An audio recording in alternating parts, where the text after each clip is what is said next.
E aí, pessoal, tudo bem? Como é que vocês estão? Vamos embora com o podcast de hoje. Vamos falar de Brasileirão. Vamos agilizar. Hoje estou um pouco sem tempo. Passar rapidamente pelos resultados da rodada e pela página do Viralizou, do site do GE. Perdão pela travada aqui. Estava olhando a tela do lado. Bom, vamos seguir. Repetindo, tenho pouquíssimo tempo, então a gente vai passar apenas pelos resultados da rodada e comentar algumas coisas inusitadas, como esse pênalti. Esse pênalti a favor do Flamengo, muita gente ficou naquela, pô, que coisa bizarra, né? Que coisa bizarra, mas a gente vai falar um pouquinho sobre isso. Vitória do Flamengo, vitória do Palmeiras, tem um tom de polêmica na vitória do Palmeiras, também vamos comentar rapidamente. Bom, antes de mais nada, deixar os créditos ao site do GE. Resultados, os placares do final de semana: Flamengo 2-1 para cima do Criciúma, Botafogo 1-0 para cima do Inter. Botafogo segue na sua caminhada, né? 39 pontos, líder absoluto. É curioso, os três líderes jogaram no mesmo dia e os três líderes venceram. No caso, só tem um líder, né? Mas eu digo os três primeiros. O Botafogo venceu, o Palmeiras venceu no Allianz Parque, estava vencendo por 1-0, o Cruzeiro empatou, lance polêmico, gol anulado, e aí no finalzinho do jogo o Palmeiras faz o seu segundo gol, vence também. Os três venceram no sábado. E aí no domingo, Grêmio 2-0 para cima do Vitória, volta a vencer o Grêmio, respira, né? Respira, não muito, né? Não muito, mas respira um pouquinho. O Atlético Mineiro venceu o Vasco por 2-0, jogo na Arena MRV, na estreia do Felipe Coutinho, vitória importante do Galo. O Vasco ficam reflexões. A primeira delas é que o Coutinho está muito fora de ritmo, mas é um cara que pode somar, sem dúvida nenhuma. Acho que não é nenhum. Não é nenhum. É que o torcedor fica emocionado, né? Com a estreia, com o tamanho do nome do Coutinho, o torcedor fica emocionado. Mas na altura em que o Coutinho entra, o Galo já estava vencendo por 2-0. Dois erros, tanto quanto bizonhos do Vasco, na minha opinião. O primeiro até te releva, bola parada, tá? O segundo não tem como. O segundo não tem perdão. 2-0, o Coutinho já entra num cenário bastante difícil, tendo que reverter um placar, jogador fora de ritmo. São observações, são reflexões. Achei que valeu muito a estreia para ele se ambientar, para ele se readequar. Mas eu acho que seria mais interessante o Coutinho ter estreado em São Januário. Bahia 0, Corinthians 1. O Corinthians venceu o Bahia na Casa de Apostas Arena Fonte Nova. Que baita resultado, gol do Romero. Incrível, hein? Incrível a vitória do Corinthians. Sai da zona do rebaixamento, acho que isso é o mais importante. 2 vitórias consecutivas do Ramon e do Bahia. Cara, assim, é aquela coisa, né, que a gente sempre fala do Rogério Ceni. Bom time, pressionou o Corinthians, bola na trave, força defesas importantes, mas sempre tem aquela fragilidade defensiva que custa caro. É impressionante. Isso, se a gente fala do Rogério Ceni, a gente fala do Bragantino, do Caixinha, dois treinadores assim, muito interessantes, interessantíssimos, mas tem aquela fragilidade defensiva que custa caro. Bahia na busca dos líderes, perdeu jogando em casa de um adversário que estava afundado na zona do rebaixamento. Respira o Corinthians, hein? E o torcedor corintiano dá aquela respirada, fica aquela alegria. Bragantino 1, Atlético Paranaense 0, Fortaleza 3, Atlético Goianiense 1, Juventude 0, São Paulo também 0. São Paulo que também estava naquela busca para ficar mais pertinho dos líderes. Perde uma posição, mas ainda está bem perto. Cuiabá 0, Fluminense 1, estreia de Thiago Silva, jogou o jogo inteiro. Acho que talvez de todas as estreias que a gente tem observado, a do Thiago Silva foi a mais importante, foi a mais relevante, foi a mais pesada. Foi a mais pesada. O Thiago Silva, na minha opinião, depois dessa partida, ele vai ser um dos principais protagonistas para salvar o Fluminense. O Fluminense, eu já cravo aqui, não será rebaixado. O Fluminense não será rebaixado. E o Thiago Silva, repito, o Thiago Silva será um dos, se não o protagonista para salvar o Fluminense dessa situação. Pela liderança técnica que ele é dentro de campo, pô, o cara chegou, ele poderia jogar um tempo. Não, ele jogou o jogo inteiro. Então, assim, pela liderança técnica que ele é, a referência e pela liderança de capitão mesmo. O que ele cria de mobilização, o que ele deixa os companheiros pilhados. Pô, um cara de brincadeira, né? O cara que tem idade para estar aposentado do futebol, tá jogando em altíssimo nível. Me arrisco a dizer que vai estar entre top 1, não top 1 não, senão já diria que ele seria o melhor. Ele vai estar ali no top 5 de zagueiros do futebol brasileiro tranquilamente. Mas assim, tranquilamente, isso se não for top 1. É diferente. A gente estava falando aqui, acho que no último podcast, quando eu falava da estreia do Felipe Anderson no Palmeiras, eu falava assim, poxa, quando vem esses jogadores da Europa, você vê o quanto que os caras é diferente. Então assim, eu falava do Lucas, porque o Lucas tinha feito um golaço, eu esqueci contra quem foi. Então, cara, você vê como o Lucas é diferente. Se o que dá para simplificar, desviou, cara, enfim, é um cara diferente.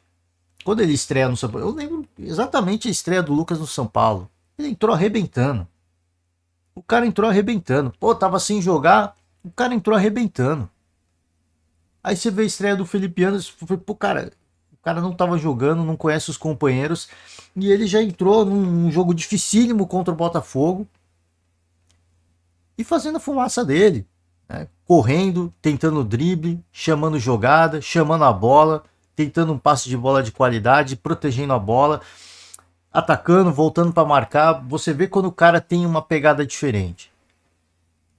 E aí você vê o Thiago Silva agora. Você vê, cara, assim, o cara é diferente. Não tem jeito. A gente fica aqui naquela reflexão de, poxa, a seleção brasileira poderia ter mais atletas que atuam no Brasil. Eu sou desse time. Precisa ter pela questão da mobilização, do aspecto psicológico. Isso é necessário, mas só isso não basta. É preciso qualidade. E aí quando você vê esses caras vindo para o Brasil, você vê o quanto tem de qualidade. Né? É impressionante. Aí você fala, pô, tá defendendo a seleção brasileira só com jogadores que atuam no estrangeiro? Não. Para mim é meio a meio. Deveria ser meio a meio. Eu não acho que o cara, por estar na Europa, não pode estar na seleção brasileira, nem vice-versa. Porque, como eu disse, a questão da mobilização do cara que está no Brasil é diferente. O cara vai ter que voltar pro Brasil. O cara vai ter que voltar pro Brasil. Diferente dos caras que estão na Europa, o cara que joga aqui no Flamengo, que joga aqui no Palmeiras, que joga no Botafogo, ele vai ter que voltar pro Brasil, depois de um torneio, uma competição internacional pela seleção brasileira. E ele vai ouvir buzina. Seja da imprensa, seja do torcedor. Então o cara vai deixar tudo dentro de campo. Essa é a diferença. Essa é a diferença. Mas enfim, esse é assunto para outra discussão. Fato é que eu estou cravando aqui. Vou alá Ramon. Alá Ramon Dias. Fluminense não vai ser rebaixado. Com o Thiago Silva, não. Com o Thiago Silva não será rebaixado. É um cara muito diferente. Ah, mas só isso garante? Só isso não garante. É preciso que a equipe faça gols. Mas com o Thiago, o Fluminense vai ganhar uma sustentação defensiva. E aí é o primeiro ponto. Você ter um time sólido defensivamente, parar de tomar gols, estancar a sangria, é o primeiro passo para a recuperação. E o Fluminense já deu mostras. Então a tabela, como ficou, já a gente vai falar do jogo do Flamengo, a gente vai falar do jogo do Palmeiras também, quando a gente chegar no Viralizou. Botafogo 39, Palmeiras 36, Flamengo 34, tem um jogo que foi adiado, Fortaleza 32, também tem um jogo a menos, São Paulo 31, e aí vem Bahia, Cruzeiro, deu aquela freada naquela arrancada do Cruzeiro, Atlético Paranaense, Bragantino, Atlético Mineiro, Vasco, depois de uma ascensão vertiginosa, daquela pausada normal, irregularidade natural de qualquer equipe, Juventude Internacional, Corinthians, respira, hein? Respira o torcedor que o Carille já tá saudando o Ramon. Já tá saudando o Ramon. Ramon é impressionante, né? O trabalho de mobilização que tem o Ramon Dias é impressionante. Ele tem um aspecto motivacional muito importante, fundamental. E vai seguir. Só isso é necessário? Não é. Não é porque não tem tempo de treinar. Só isso não basta. Mas vai ajudar o Corinthians nessa caminhada, sem dúvida nenhuma. Criciúma, Cuiabá e aí o Z4. Vitória, Grêmio, Fluminense saiu da lanterna e Atlético Goianiense. Acho que tanto o Grêmio quanto o Fluminense estão sinalizando, hein? estão sinalizando que vão sair. Eu tinha falado, quando tava aquele Z4 com o Vasco, com o Corinthians, com o Grêmio, com o Fluminense, eu falava assim, cara, 2 desses 4 vão cair. Agora eu já acho que não cai ninguém. Você vê como o futebol é muito dinâmico. O Grêmio ainda tá muito mal. O Fluminense também, só que o Fluminense tem o fator Thiago Silva. Se o Grêmio tivesse o fator Luizito Soares, eu já cravaria, o Grêmio não vai ser rebaixado. Agora não, vamos ver. Vamos ver, com reforços que vão chegando, essa vitória pode mudar muita coisa no estado de espírito, retornar a Porto Alegre, vamos observar, mas a princípio a galera já começa a sinalizar que, ó, o Grêmio melhor ainda, né? O Grêmio tem 14 pontos, o Grêmio já começa a dar aquele tchauzinho que, ó, tô chegando, importante. Resultado muito importante, fundamental pro Grêmio. Vamos pro viralizou? Aqui o lance derradeiro, né? O lance vai ter muito meme, tá, gente? Mas a gente vai falar sobre isso. Vai ter muito meme. Vamos voltar aqui pro topo. Tá lá, né? Tá lá. O lance da rodada. Uma jogada de sinuca. Uma jogada de sinuca. 2 bolas em campo. 2 bolas em campo. Quem foi? Foi o Barreiro. O Barreiro do Criciúma. Tava vindo aqui para marcar o Cebolinha, deu um chute na bola, a bola bateu na outra e tirou o Cebolinha da jogada, né? Tirou o Cebolinha da jogada. Enfim, o árbitro marcou pênalti.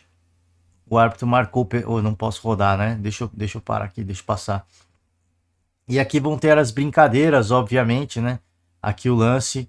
Para quem não viu, aqui a galera falando da cabine do bar. Gente, o PC Oliveira nos canais Globo, acho que foi no Sport TV, eu não sei, peço perdão aqui, eu não sei exatamente em que programa que foi, ele fez análise do lance e ele falou que o pênalti realmente existiu, né? Você não pode bloquear a bola com qualquer tipo de objeto, seja ela outra bola.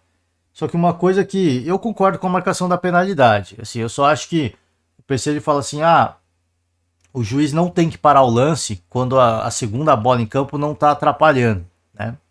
Ela tá atrapalhando.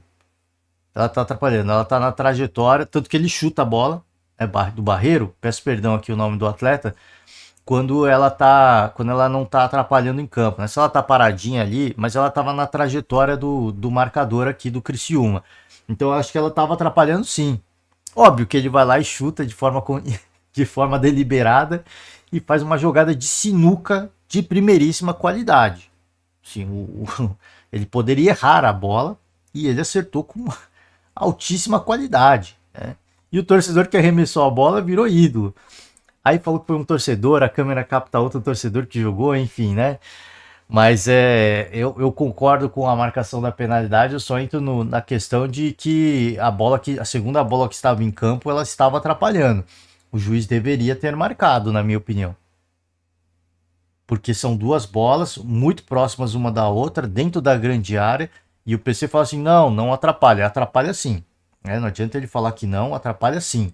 As duas aqui, ó a distância das duas, distância de 1 metro entre as duas. Então atrapalhou sim. Por isso que eu não concordo totalmente com a análise do PC. Mas enfim, né? Ele que é o especialista da arbitragem, a gente respeita, a gente não precisa concordar, a gente apenas respeita a opinião, mas não concordo, né? Vamos lá, vamos com outros lances. E aí o Gabigol foi lá, fez o gol, saiu comemorou bastante, falou sobre a questão, né, de não terem respeitado tanto um craque como ele. Você vê que existe uma mágoa, você vê que existe uma rusga. Existe uma rusga, reestreia do Felipe Coutinho, depois de 14 anos. Tem muita coisa para melhorar. A gente imagina que com o tempo vai ganhando ritmo de jogo. Certamente que é um atleta que tem muito a agregar. A gente não viu muito, mas tem muito a agregar. E a gente torce para que isso aconteça. Reestreia do Thiago Silva também. Outra grande reestreia. E essa uma baita reestreia. Talvez uma das grandes, se não a maior contratação do futebol brasileiro nesta temporada. A maior no sentido assim do impacto que pode ter, não na questão de grana, tá, gente? A melhor, então. A melhor, vamos falar assim. A melhor. O ano passado eu dizia que era o Lucas. E pra mim foi o Lucas e eu acertei. Ah, não, tinha o Luizito Soares também, né? Pô, aí eu não sei. Eu vou de Lucas, porque o São Paulo foi campeão da Copa do Brasil, mas as duas contratações estão pau a pau. O Luizito e o Lucas Moura. Mas eu vou de Lucas. Eu vou de Lucas. Melhor contratação do futebol brasileiro. O Thiago Silva, para mim, vai estar no hall das melhores contratações do futebol brasileiro. Eu acredito que sim. Baita jogador, cara. É impressionante. É um monstro, cara. É um monstro. Dá pra jogar na seleção brasileira ainda. Aí você fala assim, pô, tá maluco? Pô, a gente viu o Pepe jogando a Eurocopa. E aí você vê o Thiago no Fluminense, dá pra jogar a seleção brasileira ainda. Dá pra jogar tranquilamente. Ou que o Pepe jogou na Eurocopa é brincadeira também. E um senhorzinho de idade já, praticamente. É, com todo respeito ao Pepe. Então o Thiago dá pra jogar ainda, na minha opinião, viu? Dá pra jogar, dá pra o bandeirinha aqui que entrou em campo, né? Bom, vamos lá. É isso, né? Aí tem o lance do Palmeiras. Vamos ver se tem o lance do Palmeiras aqui, só pra gente falar. A gente falou do lance do Flamengo, que senão vai rolar a guerra fria de informações, né? O Arthur Jorge ficou bravo, né, na coletiva. Pô, porque o repórter, acho que foi o repórter da ESPN, fez uma pergunta pra ele, ele respondeu, e aí o repórter saiu pra ir pra zona mista. E o Arthur Jorge ficou chateado, né? A próxima vez que eu estiver falando e um jornalista sair no meio da coletiva, eu vou embora. Peço desculpas, vou ficar por aqui. Nos falamos em uma próxima oportunidade. Ficou chateado. Ficou chateado. Aqui o Cruzeiro, né? O lance do Cruzeiro, a falta aqui. Esse aqui foi a origem da jogada. E Lucas Silva. Gol anulado do Lucas Silva. Os atletas que estão aqui. Zé Rafael. Uma falta no Zé Rafael. O jogador do Cruzeiro eu não sei quem é. Eu peço perdão. Esse aqui foi o exato momento da falta, né? Que o Palmeiras perde a bola aqui, tem a falta, o contato, segundo a arbitragem, o jogo segue e termina com o gol do Cruzeiro, o gol do Lucas Silva. E aí ficou naquela, né? Pô, foi falta, não foi falta? Acho que cabe a arbitragem avaliar. Eu vou na linha de alguns comentaristas. Alguns comentaristas estavam falando. Eu não vou na linha muito do PC, não. Eu não. Acho que o PC foi muito corporativista ali, sei lá. Enfim, né? É o que eu falei, ele deixa a opinião dele e a gente respeita, mas não tem que concordar. Eu só acho que algumas opiniões não agregam pro futebol, só isso. Ele como um profissional da arbitragem, se você não viu, veja. Né? Ele é muito duro na crítica dele e só que eu acho engraçado que esses comentaristas de arbitragem, quando a falta é dentro da área, um empurrãozinho, ele fala que é falta de ataque. Quando é o oposto, não é pênalti, né? Não é pênalti. Não existe o mesmo peso, a mesma medida. É engraçado isso. Os comentários, o próprio PC, todo respeito ao PC, mas o atacante está na grande área, ele dá um contato no defensor, é falta. Normal. Falta normal. Agora, quando é o oposto, não é falta, não é pênalti, né? Aí fica se avaliando o pênalti. É só isso que eu quero entrar no. É só isso que eu quero entrar no detalhe. O ponto aqui que a galera tá falando, e o próprio PC falou, é a questão do critério da arbitragem. A arbitragem estava deixando a bola correr, não estava marcando qualquer tipo de falta. Então, pelo critério que estava sendo adotado, essa falta não deveria ser marcada. Não deveria ser marcada. Eu acho que há uma falta, na minha opinião, há uma falta, mas eu concordo com. Eu vou nessa linha também. De que o árbitro do jogo, e eu não tenho o nome aqui, peço perdão, ele estava deixando o jogo correr. Ele estava deixando o jogo mais acelerado. O que eu gosto. O que eu gosto. Eu gosto quando o árbitro, quando tem faltinhas bobas, deixa correr. Como aconteceu com o jogo entre Botafogo e Palmeiras. O Daronco deixou o jogo correr em vários momentos, várias faltinhas acontecendo, e ele vai, segue, segue, segue. Eu gostei muito daquela atuação do Daronco, inclusive elogiando aqui no podcast. E tava gostando. Eu acho que sim, se o critério é esse, o critério é esse.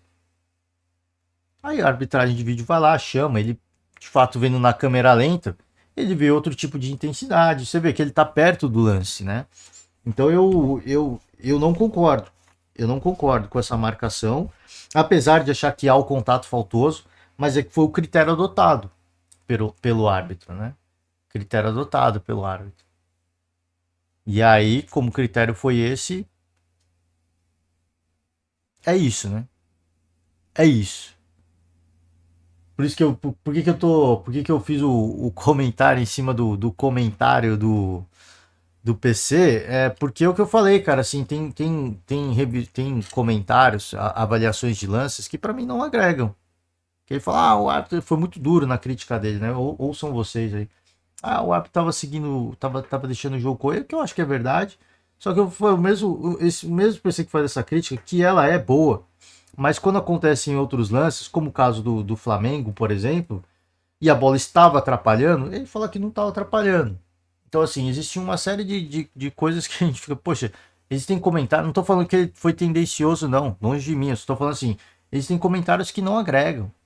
E aí, se é uma faltinha dentro da grande área, uma falta de ataque, é muito provável que ele fala, foi falta, né? Então, assim, eu não consigo entender alguns critérios dos próprios comentaristas de arbitragem. Porque se é defensor no atacante, não é pênalti, mas se é atacante no defensor, é pênalti. Né? Então, assim, existem comentários que eu acho que não agregam. Não estou falando que ele deveria chegar e falar, pô, não foi falta. Não, ou foi falta, anula o lance. Não, eu acho que a avaliação que ele fez está correta. Eu iria pela mesma linha de raciocínio. É o que eu falei, ouçam um comentário depois, vocês vão chegar, de repente, à mesma conclusão que eu. Mas, se eu acho que houve contato faltoso, eu acho que houve contato para derrubar o Zé Rafael, eu acho. Por isso que assim, eu não condeno também. Tanto o lance do Flamengo quanto o lance do Palmeiras, eu não acho. O pessoal brinca ali que a cabine do VAR cheia de camisa rubro-negra. Não é por aí. O lance está correto, a marcação está correta. Eu só acho que o arbitragem deveria ter parado o lance antes. Porque a segunda bola estava na grande área, estava atrapalhando. Era uma jogada de definição. Ela podia atrapalhar o goleiro, né, na questão do reflexo. Alguém podia esbarrar nela na corrida. O Cebolinha podia chutar a bola e a bola bater nela. Existe uma série de situações que poderiam acontecer ali, né? E óbvio que ele prioriza o ataque, prioriza o gol, mas a bola estava atrapalhando, estava na trajetória do marcador. Como eu falei aqui, o árbitro estava deixando o jogo correr. Então assim, vai marcar uma faltinha dessa? E ele estava perto do lance. Não vou marcar. Até porque a bola correu o campo inteiro até chegar no ataque, até chegar na defesa do Palmeiras. E a defesa não conseguiu tirar.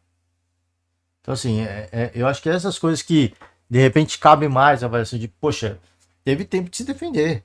Teve tempo de se organizar. Houve a falta? Eu acho que até houve. Dá pra. Mas esse era o critério? Não é. Mas houve. Então, por isso que eu falo assim, não acho que foram dois lances bizarros, não. Eu não vou muito por aí, não. Acho que foram dois lances. É que o do Flamengo foi inusitado. Foi inusitado. Mas quando a gente ouve a regra, os caras falando sobre a regra, você vê que não é um lance bizarro, é um lance inusitado. Enfim, né, gente? Vamos lá. Alívio do Grêmio e do Corinthians. Eu vou finalizar por hoje. Pô, era para acabar mais cedo, mas a gente se delonga e não tem jeito, né? Não tem jeito. Bom, deixar a tabela aqui mais uma vez para vocês. Botafogo líder, mais do que líder.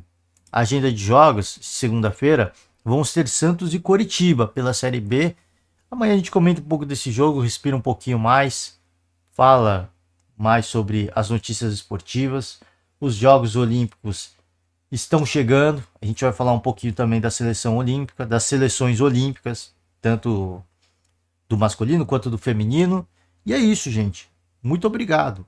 Muito obrigado a todos que nos acompanham até aqui. Fica aquele profundo agradecimento. Desejo a todos uma ótima semana, uma grande semana. Um forte abraço. E amanhã estamos de volta, hein? Tchau.